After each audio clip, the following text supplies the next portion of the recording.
Hello, everybody. Welcome to Sports Chat with DJ Matt. Here I'm DJ Matt. As always, DJ Echo is here. DJ Echo. We have a lot. What up? We have a lot to get to. So I want to start with the thing I think that's going to take the longest discussion. I think, and that's going to be the Pelicans, because a lot of things happened with the Pelicans. That's the last time we did a video. So let's kind of break it down. So the big thing really is that the Pelicans fired Stan Van Gundy. They say it was a mutual parting, but I'd just say he got fired. Um, so there's that. They're still looking for a coach. It's been reported that Zion's family wants him out of New Orleans, which is very interesting, which scares the living crap out of me. Like, oh man, we're going to lose him like AD. So that's, I got PTSD from that. And we got the 10th pick in the draft, which is okay. And yeah, so Pelicans are kind of in a weird situation. They need to playoffs or bust next year. That's the way it's feeling. Yeah, and I mean honestly what they need to do is they need to go all out this offseason. I mean, because obviously I don't see I mean even if his family wants him out, it's not like he's gonna leave soon. But I mean whenever his contract that he's on right now is up, he could pack his bags and leave. I mean, I think right now we've talked about it extensively. Get another superstar in there, do whatever it takes, to get somebody like that, and I think with the combination of Zion Williamson, Brandon Ingram, and whoever that superstar is, coaching wise, I mean, it's hard to say because of course you could say that Stan Van Gundy wasn't doing exactly what was best for the team because you looked at them and you would expect a team like that to be fast paced, but sometimes you watch the Pelicans and they're like, oh well, they're moving very slow, and like Zion wasn't being played all the minutes that he should have been. So I mean, there was definitely some questionable decisions that were made by Stan Van Gundy, but again, I mean, he was there for a year, But I mean, I guess whenever people are saying, oh, Zion family wants him out, you've got to do stuff quickly, get to the playoffs, make a deep playoff run as quick as possible so that they, are okay with him staying there. But Yeah. The thing with Stan Van Gundy is that the two things is that first off, management, I think, didn't want him to play Eric Bledsoe as much as he did in terms of, I guess, being a starter, I guess. Because Bledsoe, I'm not going to say Bledsoe's a bad player because he's not. He's a good veteran player to have in your locker room. But for this team, he just didn't fit. And he had a really rough season. And he was the worst player on the team, I feel like, this season. Most inconsistent. So Stan Van Gundy's will to play him when management didn't want him to be a starter, I think rubbed some people in the front office the wrong way. And another thing is I think the relationships with the players weren't as strong as everyone would have hoped. I think a lot of the younger players didn't mesh with the old school style of Stan Van Gundy. So right. I think all that combined made it to where the Pelicans felt like he wasn't the guy. So the candidates I've been hearing, obviously right from the get-go, you hear Jason Kidd, you hear Ime Udoka, you hear what's that dude's name? Charles Lee. I think that's his name, Charles Lee. And some other people. But like, yeah. So I don't know who they're gonna get as head coach. My problem with the Van Gundy hire, although I thought it was an okay hire, I feel like we waited too long to hire him. Like, you know what I mean? I feel like a lot of other places had gotten their coach already, and we were just picking up the bottom of the barrel, if that makes sense. So like this time, it's like, let's get our guy. Like, let's not mess around. And I still think that we kind of missed our mark. Because, I mean, Udoka's already signed with the Celtics. We'll talk about that later. But, like, I feel like we just need to, like, hire him now, like, today. We need to get our coach. Because I don't want to lose out on a candidate that they really like. You know what I mean? Yeah, and I mean, they should take that approach with the offseason in general. Hire a coach right away, monitor all of the big names that are potentially on the move, and I mean, whichever one you like best, throw whatever it takes at them. Yeah. And nothing but looking out to Zion's family is like, I want to know which family members are saying this. Is it his cousins? Well, it's not gonna be his brother. His brother's like 10 or something. I don't know how old his Yeah. brother, but he's young. I mean, is it his parents? I remember his dad the day they introduced Zion as a Pelican, that press conference at the end, his dad went up on the mic and said, "We talked about New Orleans being a great place to start his career." So they were on board. They were on board with going to New Orleans. So like, was it him that's saying this? Like, who in this family? Is it immediate family? Is it extended family? Who is saying this? I mean, for all we know, it I could don't be know. like, for all we know, it could be some third cousin that really doesn't even interact with them. But because he's a third cousin, the sports media is like, oh, some family members want Yeah, him out. Because I mean, it's not like we're hearing this straight from like the dad's Instagram or Facebook or whatever. It's right. not like we're hearing this straight from them. We're hearing this from ESPN. We're hearing this from the sports media, and the sports media would love nothing more than for Zion to be on a big market team. So I mean, honestly, whenever I hear stuff like this, first off, they didn't specify his parents, they didn't specify, his uncle, whatever. They said a family member. So that really could be anything. That could be an aunt that really doesn't interact. I mean, I know that there's people in your family that you really don't see all the time. There's people in my family that I really don't see all the time. So I mean, if I was an athlete and that person was saying, "Oh, well, I don't want him there," well, tough. You don't really have say in what happens in my life. I just feel like, yeah, it is a problem, but at the same time, for all we know, it could be somebody who he really doesn't talk to that much, but they came forward and said, yeah, I really don't want him in New Orleans. And then the sports media is taking that like, oh, look, let's move him to the Knicks or let's move him to the Lakers. I just want to know how seriously I should take this because the old saying is that it has to come from somewhere in terms of like, is Zion saying this to his family and his family is just saying it? Or is this people that don't talk to Zion at all in his family that he doesn't see often and they're just saying it? Like, I don't know how seriously I need to take this. Because right now my worry level is really high right now. Like I think it's because of the Anthony Davis thing. It's like I don't want to lose him. And it's only 3 seasons in. And technically, if you think about it, Zion's only played one full season. Yeah. The rookie year was injury prone, like full of He, injuries. he, Like he played he played maybe half a season. so, like that first season to me can't count. This is the first legit season I feel like he's had in New Orleans, and like to already be like he wants out or that his family wants out. It's kind of unfair to the organization because it's like you didn't really give them a long enough chance. Like you can't just in a small market team, you can't build a championship overnight. It's not LA, it's not Brooklyn. You can't do that overnight. It's a process. And So and I mean, look, even these teams that are building overnight, they're not going to the finals this year. So I mean, yeah, obviously that's not necessarily a tried and true method either. yeah. So I mean, look, Zion is not gonna be leaving within the next 2 years at least. Because I mean, but I think after next offseason, he's eligible to sign an extension. So Right. I think next year is really, really crucial in us showing that we're committed to winning and that we're committed to building around Zion and that we're going to be championship contenders for years to come. This offseason is so crucial. And, Like, and and I mean, look, and this is the thing, and this is the only reason why I would say Zion. As much as I love having Zion, if Zion wouldn't have come to New Orleans, it would have been better for his career, and this is why. Coming out of high school, even he was already being compared to LeBron.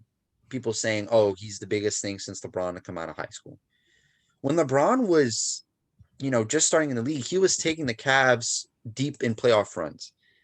Now, this is the difference. First off, in 2003, 2004, there weren't as many super teams. All right. I think the last super team was the Lakers at that time, maybe the Spurs. The Lakers super team was broken up by that point. Shaq had left and whatever. There wasn't a lot of super teams, right? At that time, it was you had one guy and you had complementary pieces. There wasn't really super teams in that era.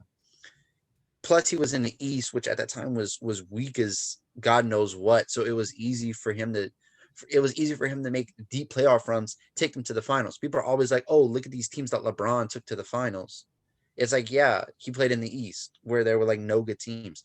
Now you have Zion, who's in the era of the super team, and there's not going to be a super team being made in New Orleans, much less he's in a Western Conference that has Golden State, that has Phoenix, that has Los Angeles, both the Lakers and the Clippers, that has Utah, that has Denver. That's what 8 teams right there. And you add in the Dallas Mavericks, who if they could get somebody to help Luka, they would be a ridiculously good team.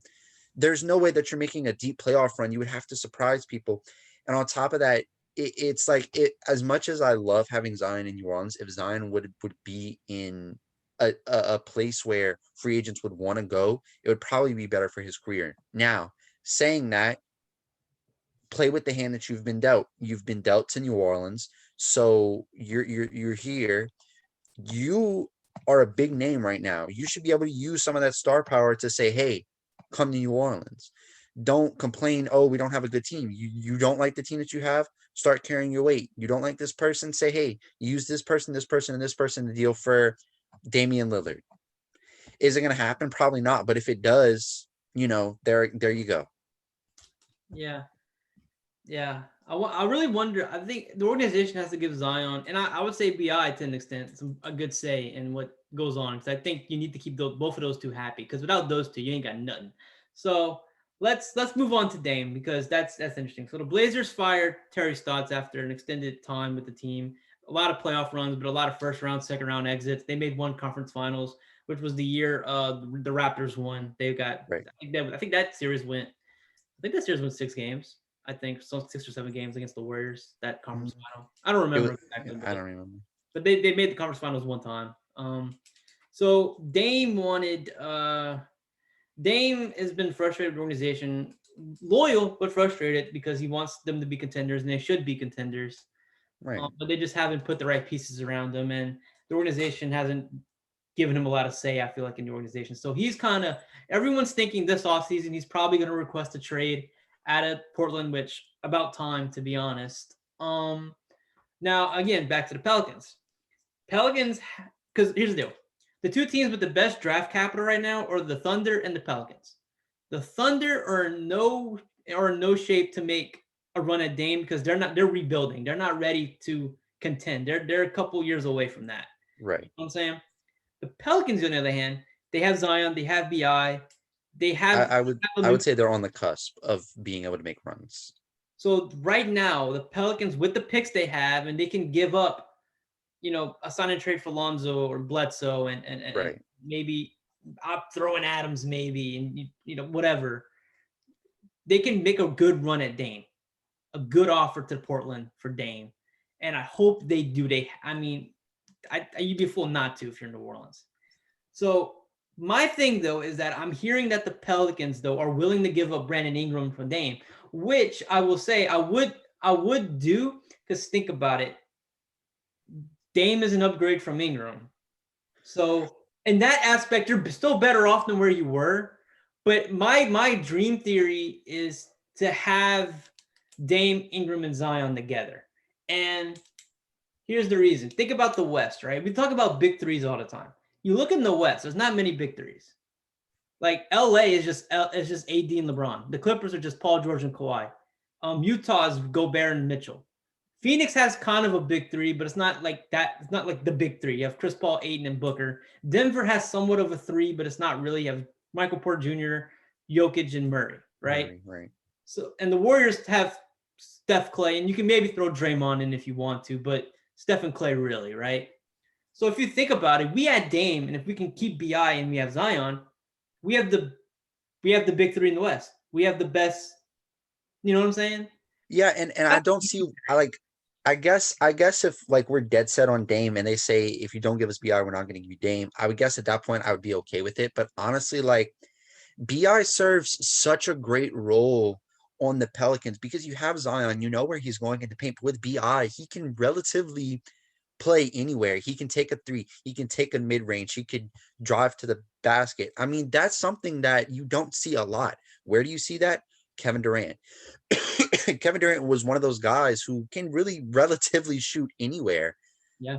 And I mean, BI, I mean, honestly, if there's any comparison to Kevin Durant right now in the NBA, I would say it's BI. Like he's probably the closest to Kevin Durant, not just in body build, but being able to score relatively anywhere on the floor. Having that with Damian Lillard's, honestly, with Dame running point, being able to throw it up to Zion, for lobs, you can pass it to BI if you need to, or he can just take the shot. And that's the difference between Lonzo and Dame is that Lonzo can take the three ball, but give me Dame taking that three all day above Yeah. Lonzo. Having that ability of, okay, Dame has the ball, you have to worry about him first off taking the three. That's the first thing you have to worry about. Second off, who's guarding Zion in the paint? Because Dame can easily throw that lob up to Zion. And basically with Zion, you throw a lob anywhere in his direction, it's going in the basket, pretty much. And if you're covering Zion, who's covering BI? Because he can pass it out to BI. BI can ISO the hell out of anybody and probably score. So at that point, if you have those three, that is I would honestly say that that's a championship caliber team. So give up Lonzo, give up Bledsoe, give up Adams, give up however many picks it takes, but for the love of God, do not give up Brandon Ingram, because you lose a big aspect of your game right there with Yeah. Brandon Ingram. And think about this.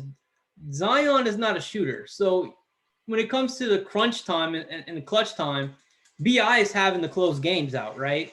But BI can do it, and he's done it, but he's not as consistent. He's still young. He's still learning how to do that. You add Dame time all the time. You know what I'm saying? All the He time. close games out for you. And so if a night that BI's out or Zion's out, Dame is gonna pick up the slack. You know, like I feel like it's the best big three outside of Brooklyn. You know what I mean? Like Brooklyn still got the better big three, but like you look at New Orleans, you go, whoa, wait a minute, this is a team. So if the Pelicans can pull this off, that's what they need to do. Honest to God, that's what they need to do. And if they would be able to build that big three, it would be much closer to the Heat's big three. Because you think about it, you have Zion, who's like the big body who can play the paint. That'd be Chris Bosh. Then you have Bi, who's kind of like can score anywhere. And then you have which would be LeBron. You know, like Brooklyn's, it's two guards and a forward. With Pelicans, you would have like a center, but he's really not a center, and then a forward and then a guard. So it's like more complete. Like you have every aspect covered with your big three.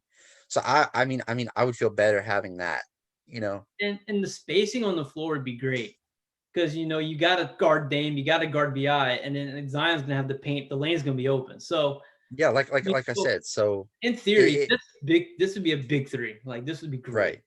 And I mean, you could say, oh, well, they're not the most adept defensively. Okay, look at the Nets. They're not the most adept defensively. Who cares? They were what, one shoe size away from going to the conference finals and probably going to the finals. Yeah, I mean, KD wears a smaller shoe. They're probably making the conference finals. yeah.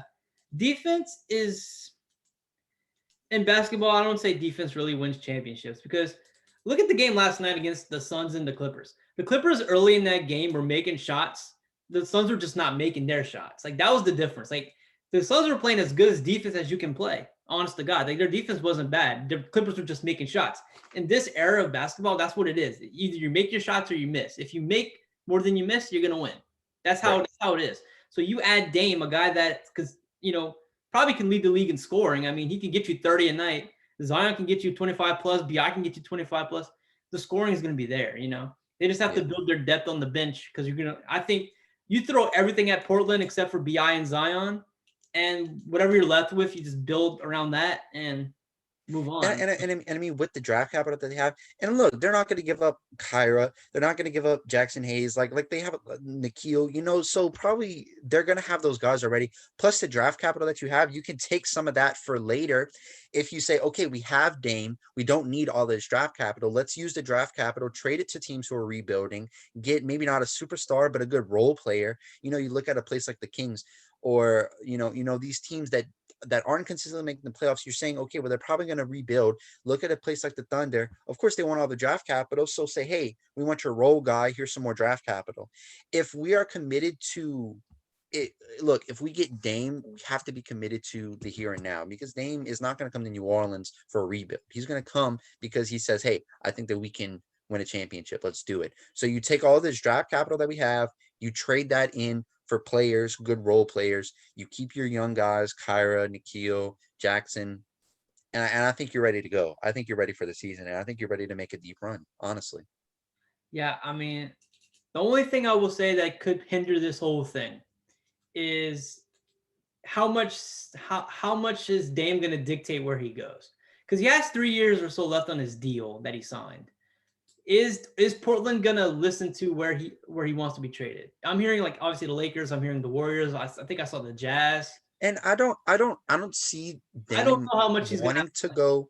to the Warriors because you Yeah, already have Steph and Clay. yeah, He's not going to go there. I don't see him going to the Lakers because Dame, just based on staying in Portland all that time, why would he go to the Lakers? You know, it makes more sense to me, and not just being a Pelicans fan, that he would come to a team like the Pelicans that he could say, look, I'm going to go to this team that's on the verge.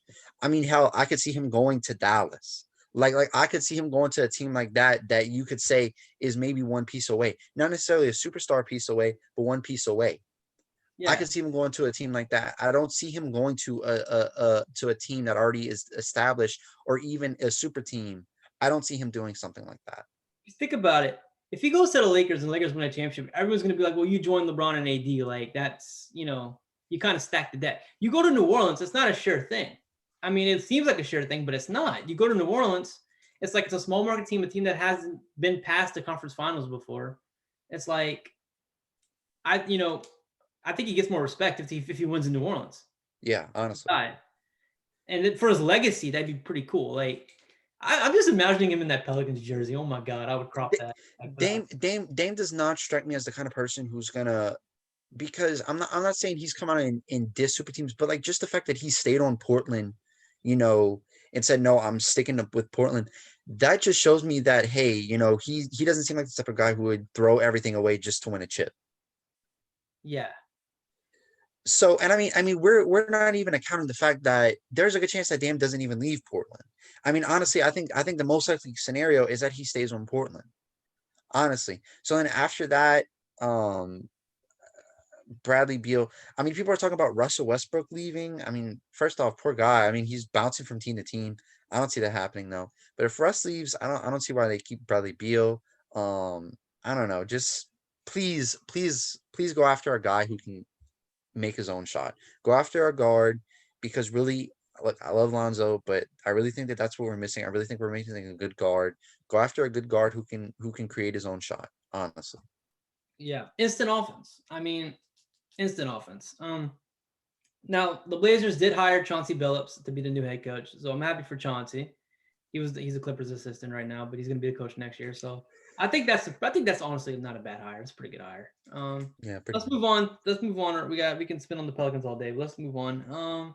So Rick Carlisle and the Mavs have decided. Well, Rick Carlisle resigned from the Mavs, and now he's with the Pacers. He's Nick Yorkren, I think that's his name, who was the head coach of the Pacers. He got fired after a year. Now they got Rick Carlisle, which I think is also a good hire. I love Rick Carlisle. He's a great coach. So they have Sabonis there. I think they have Miles Turner. They have some good pieces in Indiana. It was a disappointing season for them. The Mavs have hired Jason Kidd, which I actually like a lot too. And Dirk Nowitzki has also taken up a position in the front office too, which I really like as well. So what's your thought on those hires and those moves? I mean, anything. I mean, honestly, anything for Luca, and I mean, as you should. I heard reports that Luca and Kristaps Porzingis don't really like each other right now.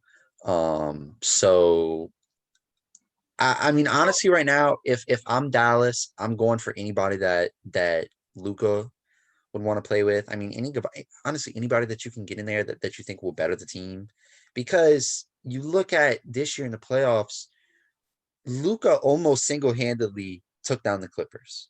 Should have, honestly. Like, honestly, almost did. And if it were not for him not having anybody else helping out, well, he almost would have done it. I give them respect to Tim Hardaway and Jalen Brunson. They had some good games. I give them respect. But I mean, consistently having a second option. And I mean, those guys did play good, but would you say that any of them are consistent second options? And I wouldn't say that they are. So at that point, for Luka going in, taking the Clippers to 7 games, almost winning against a team that has Kawhi Leonard and Paul George, plus the role players that they have, and almost beating them with no true second option, really all you need to give Luka is a true second option. And honestly, they could probably go to the finals. The problem with Kristaps, and I'm not only on Luka's side on this because I'm a Luka lover. You are a Luka lover. I am a Luka lover. But also, I see Luka's point, and like, why is Kristaps not in the paint? Why is he in the corner? Like, I understand he can shoot a three, but he's not the best 3-point shooter. Like that, you can't rely on that. Why is he not in the paint most of the time? Like 75% of the time, he needs to be in the paint, running pick and roll, and getting to the basket. That's the whole point of his. Like, he's like 7 foot. Why are you in the corner? So Luka, I mean, Kristaps like, well, I feel like a afterthought. Well, you're just standing in the corner. You are an afterthought because you put yourself there. Well, guess what? You're playing with you are playing right now with arguably this generation's GOAT. Like he is the person, first person since LeBron to have true GOAT potential. You're playing with that person, and you want to complain about being afterthought? Yeah, no, duh, you're going to be an afterthought. Maybe, like, of course. I mean, dude in New York was averaging over 20 points a game. Come to Dallas, if you're averaging like less than that, of course people are gonna like not be on your side. Like everyone's gonna love Luka because Luka's the one doing all the heavy lifting. You're just sitting in the corner. Like, what are you doing? Get in the paint. That's the whole. I mean, if I was 7 foot, that's what I would be doing. Yeah. Jesus. And I mean, look, everyone wants to complain about Giannis. Oh, Giannis has no bag. Giannis has no skill. Who freaking cares? He's dropping 20-something points a game. You know what he's going to do. And guess what? Nobody can stop it. Kristaps Porzingis, if you'll be in the paint, you're probably going to score every single time. Tell me why on fast breaks, instead of driving to the basket, getting your 3 points by getting a layup plus drawing a foul, hitting a free throw, you want to sit at the 3-point line and try and hit a three. You miss it, waste of a fast break. Yeah, and then you're back on defense, and it's like you shoot your team in the foot. It's like, I'm not saying he can't shoot threes because he can, and I mean it's okay if he takes three pointers in a game, 3 or 4 3-pointers in a game, but most of your attempts should come in the paint. At one point, he was shooting more threes than he was doing in the paint. Like that can't. You're a center. That can't happen. I'm sorry. Like you're not Steph Curry of centers. You're not. Okay. So like just get your butt in the paint. So yeah. So I think honestly, I would trade Kristaps. I would trade him. If I'm Mavericks, I'd trade him. Get somebody else in there. Honest to God. He just ain't it for Dallas. Just get a paint presence. Like, good Lord, just get somebody who will actually play in the paint. Because Luka can handle literally everything else. Just get somebody to play in the paint. Honestly. Yeah. That's all you need. Because Luka can't do the pick and roll if you're sitting in the corner. Like, what are we doing here? God. Anyway, let's move on to Boston. So, obviously, a guy we mentioned already that the Pelicans were maybe interested in taking head coaching duties. Ime Udoka is now in Boston. He's now the head coach of Boston. Brad Stevens has been moved up to the front office as GM, basically. Danny Ainge, who was the GM, is now out of Boston. He's probably going to go somewhere else. So Boston's an interesting team, a team that also traded Kemba Walker to the Thunder to bring back Al Horford. Thunder are going to probably trade Kemba away anyway, for more picks because that's what they're doing right now. But yeah, the Celtics are an interesting team. I think Kemba has definitely been a big disappointment. And I think he let that team down. And obviously Jason Tatum's amazing, and Jaylen Brown was hurt in the playoffs too. So I think this team is again also one star away from, potentially being contenders, like real legit contenders. And I like the hire of Udoka, and I like Brad Stevens in the front office. I think everyone kind of gave a little too much hate for that, but I kind of like him in the front office. So what do you think about this? I mean, if you're having good relations with your head coach, but like he doesn't seem to want to be the head coach anymore, but like you still want him there. I think it's fine. And I mean, he knows the players. He knows kind of what they want, like Jason Tatum. I'm sure he knows, like, hey, Jason, if you could play with anybody in the league. So it makes sense to put your head coach as your GM. I don't think that's a dumb move. As long as he doesn't trade Jason Tatum for like a second round pick, like somebody else who was a head coach that turned to a GM.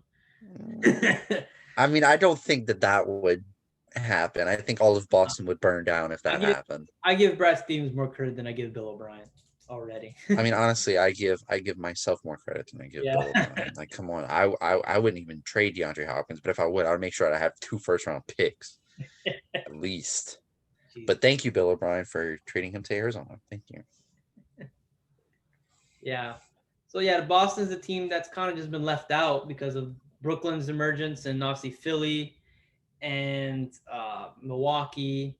So yeah, it's In Atlanta. yeah. Atlanta's just having one of those magic playoff. Atlanta's the Miami Heat from last year. That's what Atlanta is. Like just having no one thought they'd get this far, but yet they're here, you know. So they're Mhm. the Miami Heat from last year, basically. That's what I would say. Um, the Magic have let go of their longtime coach Steve Clifford, who is also another good coach. But again, they're going through a rebuild in Orlando, so they're not gonna kind of just let him go. I guess I don't know who they're gonna hire. I'm hearing names like Penny Hardaway might coach the Magic, Yeah. which I mean, That's yeah, I think those he's already players interviewed. coaching, huh? I think he's already interviewed for the role. Yeah, I like the idea of like the players that used to play for organizations coming back and like I'm gonna be the coach now. Like I love that. I don't know why. I just do. Yeah, but like only for teams that are rebuilding, not any team that's trying to win a championship. Well, I mean, I would argue, if Portland keeps, well, I don't think Chauncey ever played for Portland, but either way, a former player being a coach, if Portland keeps Dame, I mean, that's a good job. And then you have Dallas, I mean, with Luka, and I mean, Jason Kidd, they're going to be, making moves, I'm assuming. Right. So I mean, it's not that bad, I mean, so I don't know who they're going to hire. I kind of hope it's Hardaway. That'd be cool. Yeah, they're going through a rebuild. Um, so the Pistons, they win the lottery, which means they get Cade Cunningham. Um, Pelicans got the 10th pick. I need to do research on the draft class to see, who we could potentially get. We need shooting, so I would say anybody that's a shooter, we go after. Yeah, honestly. And I mean,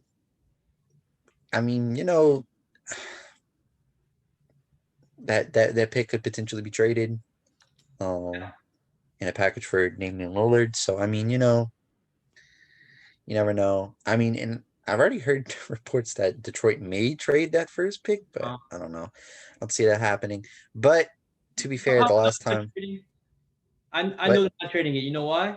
Why? Because after they won the lottery, it was reported that Cade Cunningham only has one workout with the team, and that's the Pistons. Yeah. So the Pistons are committed. They're going to get Cade Cunningham. They're not trading Right. it. But I mean, hey, look, the last time the Pistons had a top 2 overall pick was 2003. Yeah, And, rough. I mean, we all know what happened there. Yeah, Had LeBron. What's that guy? Miletich that they draft, somebody, and then you have Carmelo, and then it's Dwayne Wade, Chris Dwayne Wade Bosh. and Chris. Man, talk about really missing there. I mean, you had 3 generational talents, and would you take some guy who nobody even knows who this person is? If you think about it, there's like potentially 4 Hall of Famers in that top 5, and And you took the one that isn't you took the one that isn't in the second pick, no doubt. with the second pick. So I mean, obviously you couldn't take LeBron, but you could have taken D Wade, Chris Bosh, or Carmelo Anthony.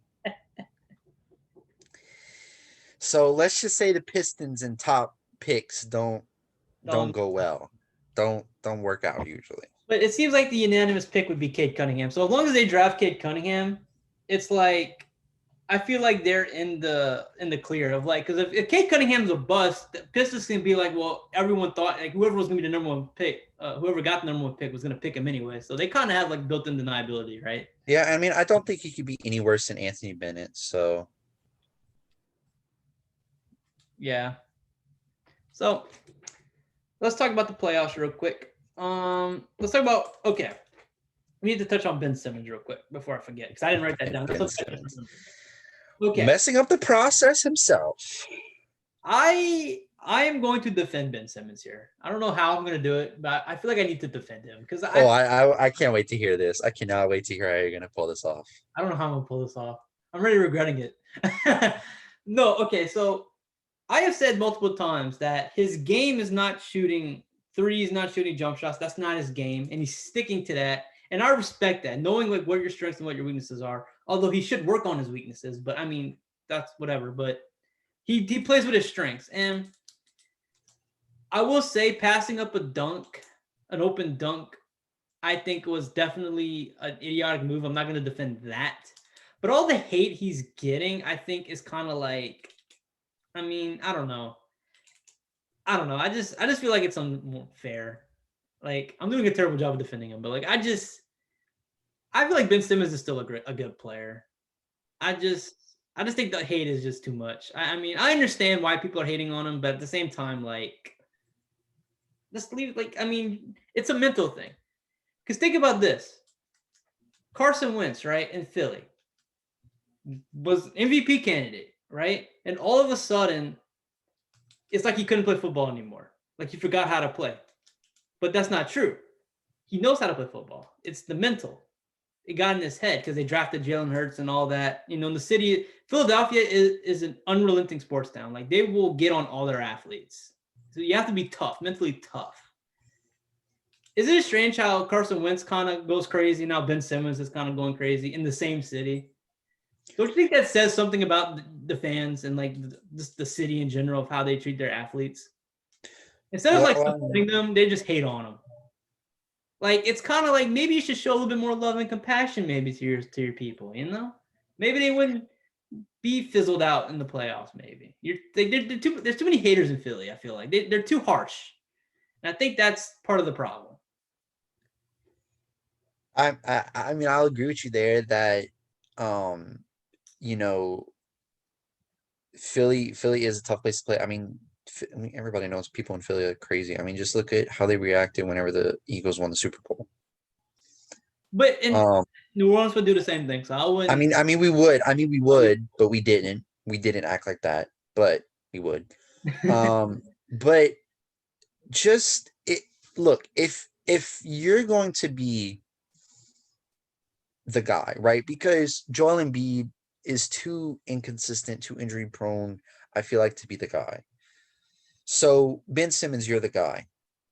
Not taking any attempts in the fourth quarter of games when you are needed the most.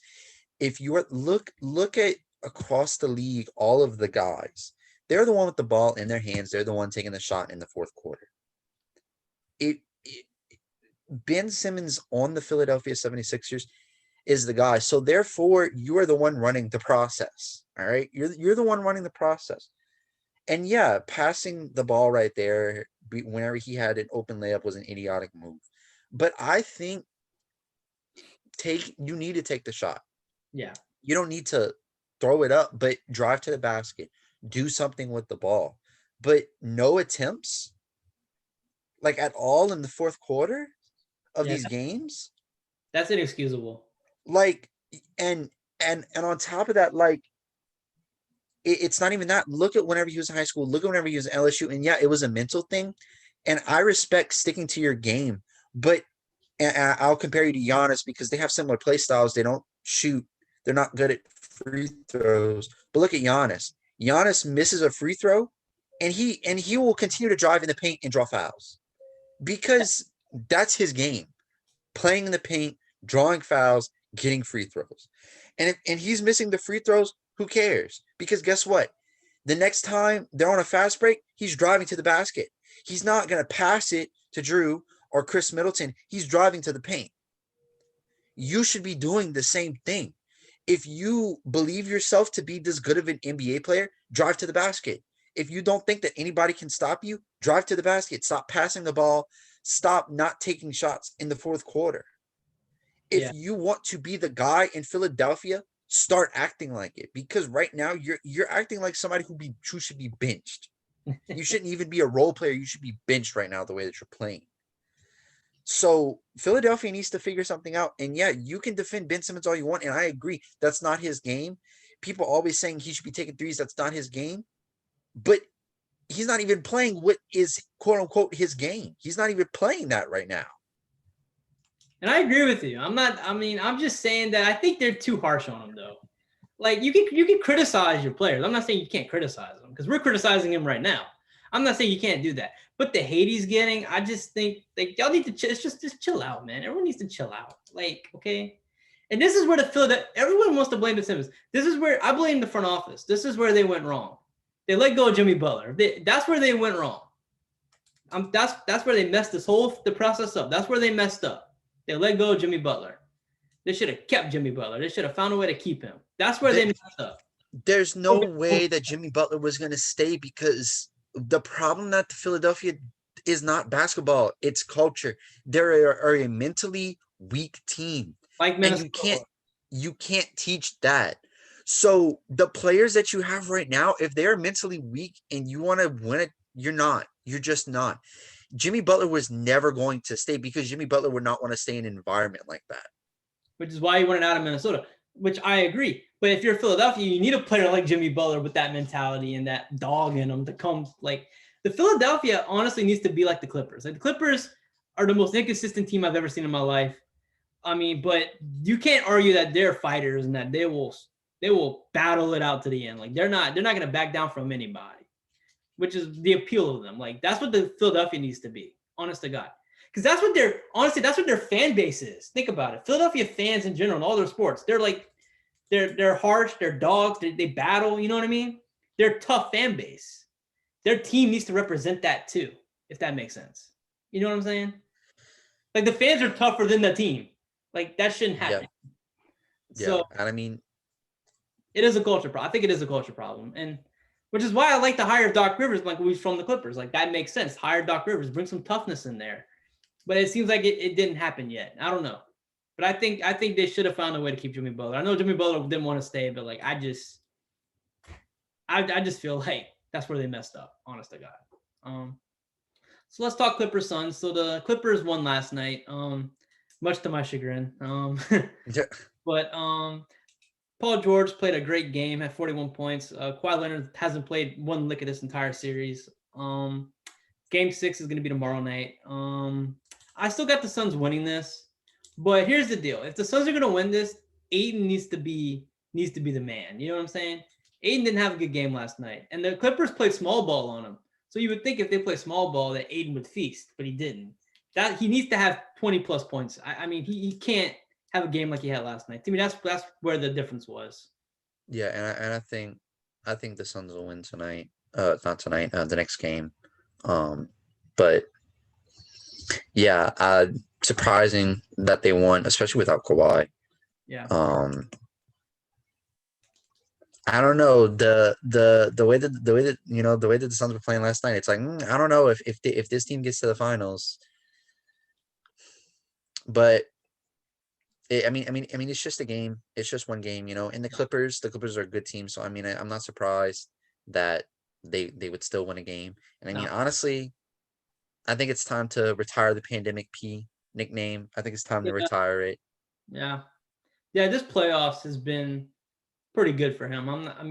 Not just this series, but I feel like obviously the end of the Utah series, when Kawhi originally got hurt and he carried the rest of that series, and then he's had a pretty solid playoffs. The only series he wasn't that great in was maybe the Maverick series, but I think the back end of that he was pretty decent. So from the Jazz series on, he's been really good. So I give Paul George a lot of credit for that, and also with Kawhi being out, he has to do that.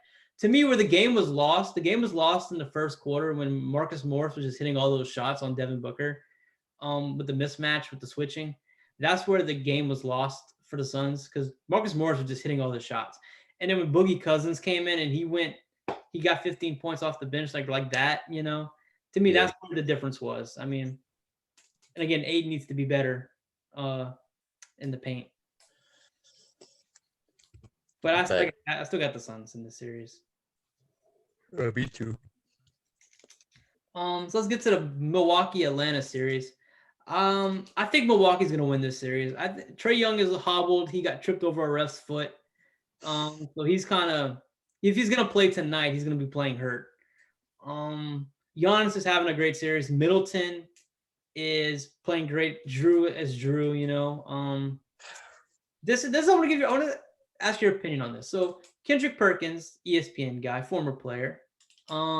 He said that Chris Middleton is the Batman and Giannis is the Robin, which, he's saying like that's a good thing. I'm here saying that's a bad thing. Because if Chris Middleton is your Batman, that worries me. Because Chris Middleton is not a Batman. You need Giannis to be Batman. Two-time Well, MVP is not Batman. That's a problem. I'm here to say that Kendrick Perkins is incorrect. I don't. Yeah. taking okay, this is the problem, and this is the problem with sports media. This isn't even a problem with the NBA. This is a problem with sports media. They will take one game and use all of their judgments on the season, on how the team runs, on how series will go from one game. Yeah. Look at when the Boston Celtics and the Milwaukee Bucks played, and the Boston Celtics won the first game, and Paul Pierce was like, the series is over after seeing one game, and then they got swept. Yeah. The Bucks won every other game. Legitimately. And I know that that's also just Paul Pierce saying dumb stuff, but sports analysts do this. Celtics, so he's kind of got biased. Sports analysts do this all the time, where they will look at one game and base all their judgments. So, did Chris Middleton have a better game than Giannis? Probably. Is Chris Middleton not allowed to have a better game than Giannis? No.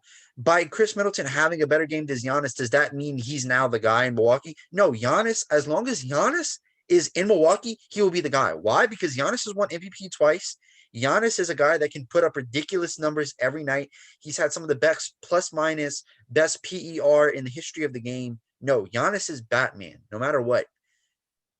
Now, if we take Kendrick Perkins correct, that Chris Middleton is Batman and Giannis is Robin, that is a problem, because Chris Middleton should not be Batman. I agree with you. But why, first off, why are these people getting paid money to say dumb stuff like this, basing their judgments off of one game? You can't do that in basketball, where you play 7-game series. You want to do that in football? Fine. You can do that in football because you play one game. But in basketball, you can't make assumptions like that. Yeah. Because here's the thing too. Suns and Clippers series, a good example, right? I'm still picking the Suns to win, not because of whatever, the one game, but because of the whole. I've looked at the entire playoffs. The Clippers are just inconsistent, so I'm not going to bet on them to win because they're inconsistent. They've been their entire playoff existence, their franchise history. They're just inconsistent. Lob City, go back to Lob City. They're inconsistent, right? Team that should have probably won a finals. They didn't. Why? They're inconsistent. The Clippers are just inconsistent throughout their history. So why would I sit here in a conference finals and pick them to win when I know they're inconsistent? Like I have something to base it off of, not just one game, right? Like, I'm not going to overreact to this game and say, oh, like, now the Clippers are going to win the series, which they could still do. But I'm saying, like, I'm still going to pick the Suns because I trust the Suns more. Like, they're more consistent. Right. And I mean, based on what we've seen, I mean, look at the Suns. Ran through the Lakers. Ran through the Nuggets. I mean, why would I not assume that they would be able to do the same to the Clippers? Why would I not assume that they would be able to win the next game? And people would say, well, the Suns have only been to one playoffs with Devin Booker and them. But I'm like, yeah, but the one playoff, he's been consistent. They've been doing well. Like, so why would I go against them when they've been consistent?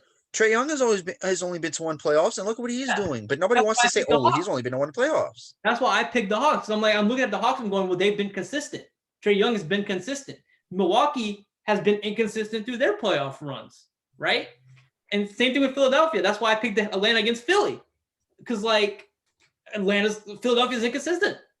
That's the way this goes. It's so ridiculous to just look at one game and base all of your opinions off of that one game. To look at one game and say, oh, well, Chris Middleton is the Batman and Giannis is the Robin. First off, why would you even say that? How many MVPs has Chris Middleton won? How many Defensive Player of the Years has Chris Middleton won? I just don't see how you can say that in good faith and think that it makes any sense. Like what is Joe Harris the Batman of Brooklyn because he had one good game in the regular season? No, nobody would ever say that. Yeah, I mean, I don't know. I just and speaking of Brooklyn, I have a lot of respect for KD for playing without James Harden, for playing without Kyrie, and taking the Bucks to 7. But I don't ever want to see a Nets-Lakers finals. Oh, I don't either. As long as LeBron is on the Lakers and as long as those people are on the Nets. And I mean, since they've both been kicked out of the playoffs, a lot of people are saying, oh, well, as a basketball fan, we've got robbed of this finals because of injuries. I didn't want to see No, the finals. I don't want to see the Lakers I didn't. again. Listen, I'm okay with the Nets going, but not the Lakers. if you're not a Nets or Lakers fan, you don't want to see this. Let me tell you first off the domino effect that a Nets Lakers finals would have had. First off, Giannis probably will leave Milwaukee at some point soon because I think that they get to the finals, and I think regardless whether or not they win the finals, I think that gives Milwaukee and Giannis hope saying, hey, we can win a chip in Milwaukee. On top of that, if you're a fan of a small market team, you're never going to get a superstar. You are never going to get a superstar if the Lakers and Nets. The fact that the Nets and more importantly the Lakers lost the finals should give small market team fan hope that hey, we can still win chips. On top of that, why would you want to watch a series where every single play one of the team is whining for a call? Why would you want to watch that? Thank you. Like honestly, as a basketball fan, you should be happy that we're not getting a Nets Lakers finals. Yeah, and everyone's saying the NBA is like shaking in their boots because they don't want like any of these teams in the finals. I'm going, if I'm the NBA, I want Milwaukee in the finals. They're a small market team. If a small market team can win the chip, that gives the other small market teams chances to maybe, build up their teams and maybe it's not the NBA that's shaking in their boots. It's ESPN that is upset that it's not a Lakers Nets finals. Yeah. It's not the NBA. It's the people reporting on the NBA. It's unpredictable, and you're getting good series. None of the series have been bad, really. I mean, all this and I don't know why, because now people are like, oh, Nets Lakers, there's actually a reason to watch the finals, because I guarantee you, if it was Nets Lakers, nobody would watch the finals. Nobody watched the Heat Lakers. Why? Because people knew the outcome. Right. If it was Nets Lakers, I don't know the outcome, but I don't care. I don't want to watch it. I guarantee you, if it would have been Nets Lakers, the viewership would have dropped from last year, which is crazy to think. But it would have dropped. Why? Because nobody cares. Literally nobody cares. Who wants to watch the Lakers whine and complain? Or who wants to watch KD, Kyrie, Harden, Blake Griffin? Like, look, all of those guys left their teams.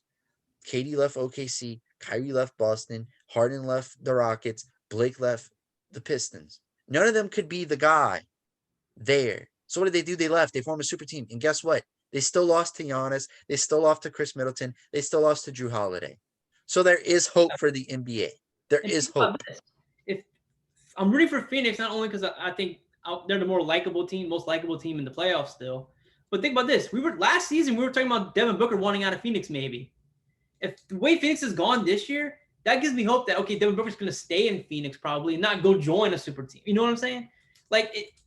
I think this playoffs has gone great for the NBA. I love this. It's unpredictable. The only team I don't really like in the playoffs right now, it would be the Clippers. I've just never been a Clippers fan, but I don't hate them. So if they won, I'd be like, well, the Clippers have never won before. I still think that's good. Good, a different team has won. But I like this playoffs this year. It's different. I like it. And it's like, it's what it's supposed to be. As a fan of a sport, you should never be afraid of a player going to a certain team. But if I'm saying, oh, thank God Milwaukee is making the finals, not because I'm a Milwaukee fan, but because I'm so ecstatic that Giannis isn't going to go to join the Lakers or to join the Nets or to join the Warriors. Yeah. I shouldn't have to be worried about that. But no, here I am. And on top of that, as a New Orleans basketball sports fan, the best possible is a Suns Milwaukee's, which is probably what we're going to get, because either way, Drew gets a ring or Chris Paul gets a ring. Either way, we're happy. Exactly. So, I mean, yeah, either way, we're happy. Exactly. But dear God, and players have gotten more power in which team they go to, which I'm happy about, but I'm also upset about, because now you see players forming these super teams. I want to know why Chris Paul wasn't allowed to go play with Kobe whenever we have KD, Kyrie, James Harden, Blake Griffin all playing together. You have LeBron and AD playing together. And shame on Lakers fans for complaining that the Nets super team was formed. But now that Damian Lillard might want out, everyone's like, oh, he should come to the Lakers. Shame on Lakers fans. First off, shame on you, because you're hypocritical and you're a clown. Yeah, it's. I mean, Jesus. If Oh, if if if if Dame you goes are to a Lakers I'm fan, next to the NBA. if you were not a Lakers fan before, if before LeBron got there, you're a clown, honestly. Like saying that Dame should come to the Lakers, you are a clown because guess what? You're probably the exact same person who was complaining the most whenever KD, Kyrie, and James Harden got together. And guess what? I complain whenever they got together, but I'm also not the same one who's like, oh well, LeBron should come to New Orleans and Dame should come to New Orleans and Jason Tatum should come to New Orleans. I'm not the same person who's saying all that. I'm saying Dame should come to New Orleans. Why? Because I want Bi and Zion to stay.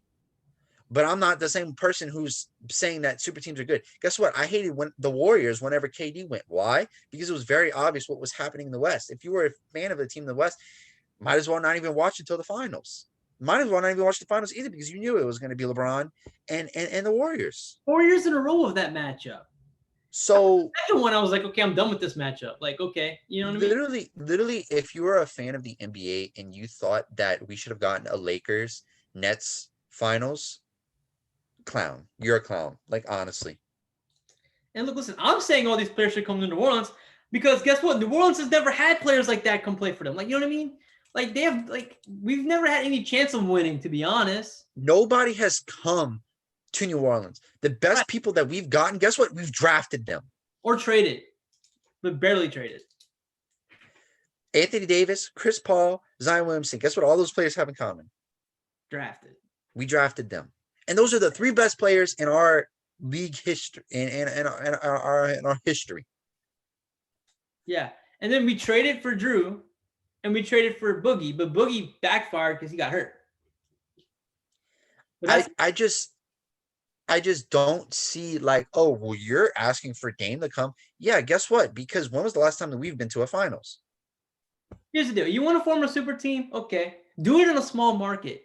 Don't do it in New York and LA, in Miami. Like do it in a New Orleans. Do it in a Milwaukee. Do it in a Utah or like a team, like a small market team. Do it in Charlotte, for God's sakes, or Detroit. Do it where a place where they haven't won in a while. And that way you give more respect and you be more likable because you're like, okay, it's their time now to win. Like, you know, like OKC. I was a huge Thunder fan because they had Harden, they had Durant, and they had Westbrook. They drafted all three of those guys. And they're a small market team, and they were going to the playoffs consistently, and they were making finals runs. And that's why I was upset when Kevin Durant left, because I'm like, you're screwing over the small market team. You know what I'm saying? Yeah, it's. I don't know. It's just. I don't know, like because I mean I sent it to you yesterday. I don't know if you saw it, but it was really like, oh, as an NBA fan, we got robbed of this finals because of injuries. I hope we can see it next year. No, I didn't get robbed. I'm a basketball fan, and guess what? I would be elated if I never see that finals matchup. I think I gained something. like how can you watch I've seen so many people say like, oh, look at the last finals. Like people that aren't in LeBron stands, and even some people who are LeBron stands, but who aren't like Lakers fans. They said, look at the last finals. You're winning the series. It's game 6. Why are you still complaining for calls? It's so unfun to watch. Every single time someone drives to the basket, you're complaining for calls. Like, why are you complaining for calls? And preference this, like every team complains about calls. Like they're not the only thing to do it, but they do it the most. They do it the most. Like out of all the teams, they're the ones that you can see doing it the most. And it's like, okay, chill out. Like, you know what I mean? It's like they look at you wrong. It's a foul. That I was so mad that finals. That game 6 when they won. That game, it pissed me off so much. Cause it's like, I don't know, the whole bench was like on the sideline the whole time, like literally like on the like sideline. And like it was just like, chill out, guys. Like act like y'all been here before.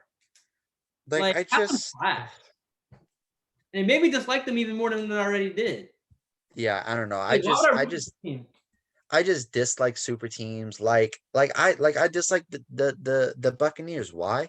Because Tom Brady goes to the Buccaneers and all of a sudden, oh yeah, I've wanted to play for the Buccaneers my whole career. Let me. What are you talking about? I've always wanted to play in Tampa Bay. It's like, no, you want to play in Tampa Bay because you know that they're going to make a playoff run.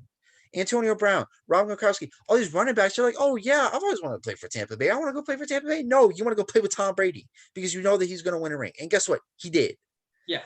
And now all these players are like, oh, what do you mean? I've always wanted to play for Tampa. Like, what are you talking about? No, like I hate super teams. Like to me, if I was in the NBA, if I was in the NFL, if I had the chance to play for a team that I thought I could maybe win a ring with, but they're not guaranteed, I would go play with them. Like Detroit, if I thought that they were one piece away and I thought that I could get them to a chip, then I would go. I wouldn't go play for New England or a Tampa Bay because, oh, well, that's a surefire way to get a ring.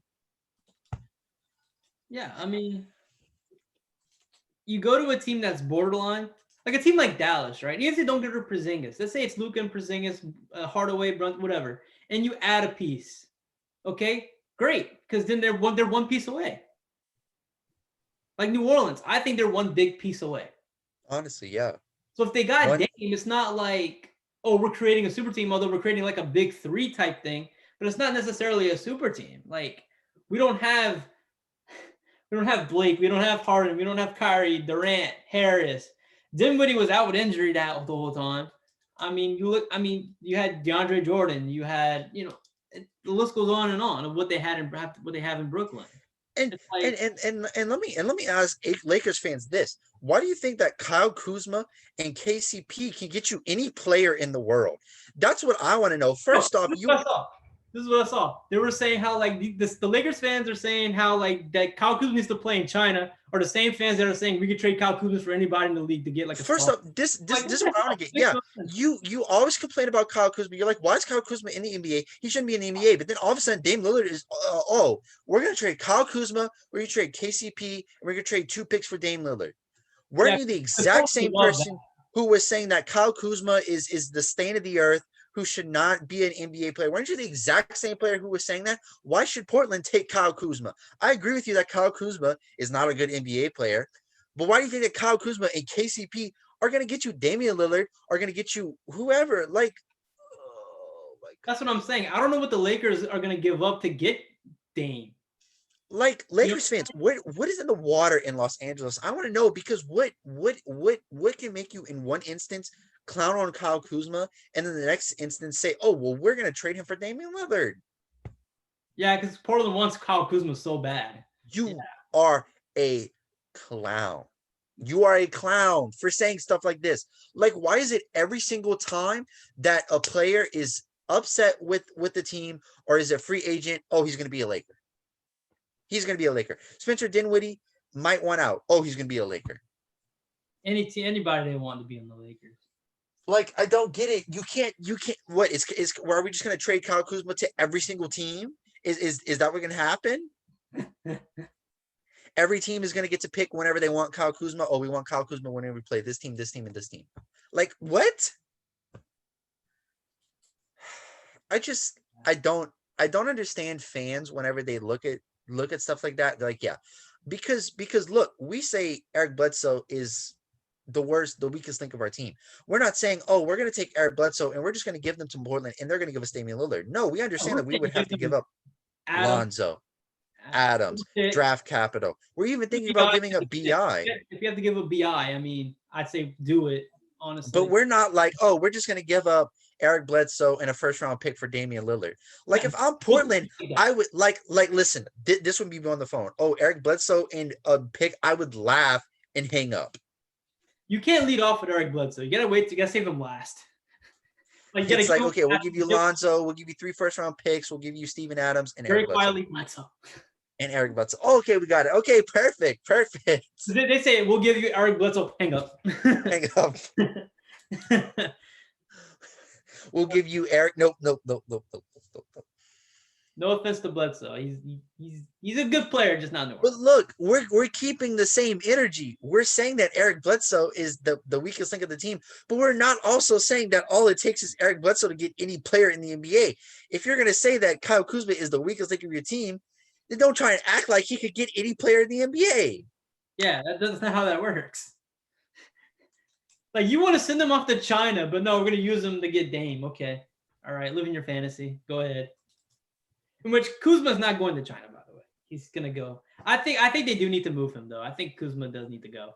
But I don't know to wear, but I honestly think the Lakers regret not sending him to New Orleans, to be honest. But I feel like he'd be better in New Orleans than he is in LA, though. I feel like they had Bi, they had Lonzo, and they had Kuzma, and they said, "No, we're gonna keep Kuzma out of the 3." And think about it, they had Randall at a point, they had Clarkson, like who won Most Improved Player, and D'Lo. They had D'Lo. Like the Lakers are just impatient. They don't take time to actually develop players. Once and look, develop, you want a ring? Congrats, you want a ring. But once LeBron leaves, AD's gonna leave, and once AD leaves, guess what? You're not gonna have a team. You're just not gonna have a team. They barely have a team now. I don't like their depth is weird. Like I just don't. I never liked the way they constructed their roster because remember after the AD trade, it was just Kuzma, AD, and LeBron on the roster. They had to like throw together a roster. It's like they did it. I thought they did honestly a poor job of constructing a roster. Like that roster is kind of dumb, and that's why last year I thought the Clippers were gonna go to the finals. I'm like their roster is actually better because they didn't have to give up anybody really. You know what I mean? You had Kawhi, Paul George, you had Beverly, you had Lou Williams, you got Serge Ibaka. You know, like they had a better roster in the Clippers. That's why I thought the Clippers were going to do better last year than the Lakers, but whatever. I'm over it at this point. Yeah, I don't know. Moral of the story is if you're a fan of basketball, you never want to see a Nets-Lakers finals as long as the teams that they have right now are. And if you do, you're not a true basketball fan. Unless you're from the area. Let me ask you this: the same people who are saying that, where are you from? Charlotte, Utah, Denver, and you're saying that that's what you want to see. Okay, you're Denver, so you're okay with Jokic just going to the Lakers. You're okay with Donovan Mitchell going to the Nets. You're okay with LaMelo Ball going to the Clippers. Yeah, no. So then you don't want to see that finals. So stop. Right now, what you want to see is a Phoenix. Honestly, the best case scenario would be Atlanta going to the finals, but Milwaukee going is good as well.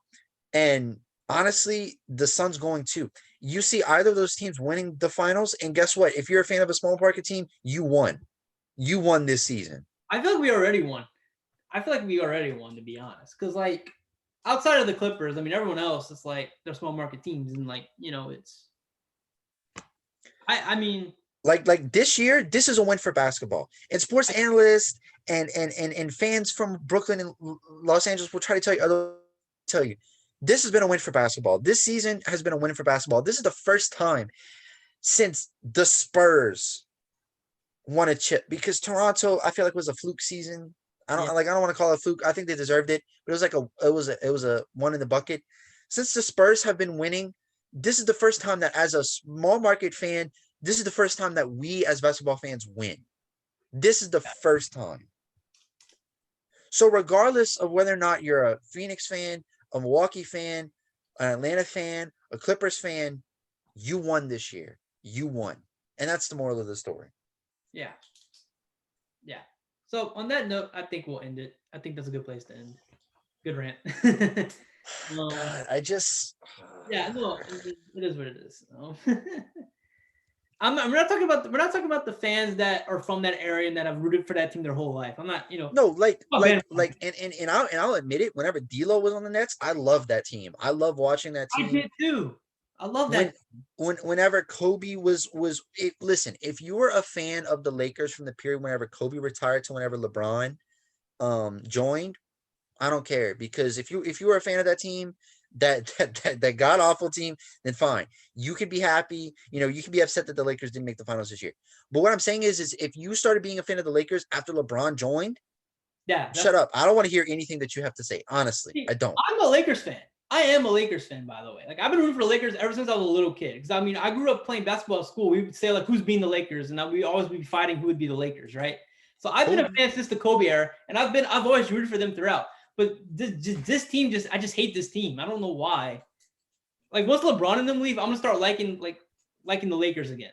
But I've been rooting for the Lakers my whole life, and I'm saying this about the Lakers. Like, you know what I'm saying? So yeah. So anyway, we're gonna end it here. Remember to like, subscribe, comment. Be back next week, I think. Hopefully. Last week I just got away from me. Hopefully next week I'm back. next week we'll probably know who's in the finals. So I mean, We should, yeah. And we'll get some football stuff, I think. Try to get some football in there. There's just we missed so much with basketball last week that we had to cover all of it. And I think we did for the most part. I don't think we really missed anything. I think we got everything. no, So, yeah. so thank you guys so much. Enjoy the rest of your week. We'll see you next week, hopefully.